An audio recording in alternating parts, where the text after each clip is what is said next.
घाटकोपरमध्ये अनधिकृत होर्डिंग कोसळलं, 35 जण जखमी, जखमींवर राजावाडी रुग्णालयात उपचार। मर गया।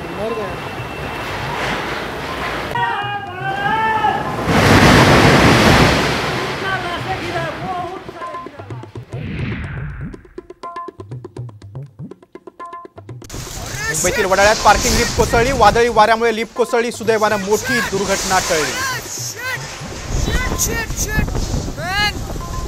लिटरली गया भाई गया, कौन आया रे उसके नीचे? शिट क्या बन, अरे shit shit shit shit shit, अरे shit shit shit.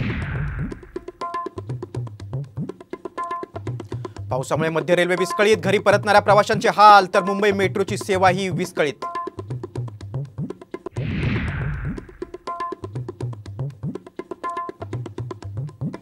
बारामतीमध्ये EVM गोदामामधील CCTV बंद केल्यामुळे वाद, शरद पवार गटाची तक्रार, साम टीव्हीच्या बातमीनंतर सीसीटीव्ही सुरू।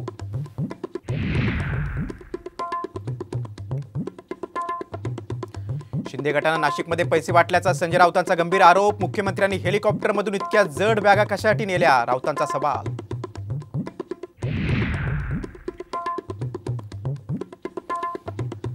आणि राज्यात लोकसभा निवडणुकीसाठी संध्याकाळी 5 वाजेपर्यंत 52.49% मतदान, सर्वाधिक मतदान नंदुरबारमध्ये, तर शिरूरमध्ये सर्वात कमी मतदान।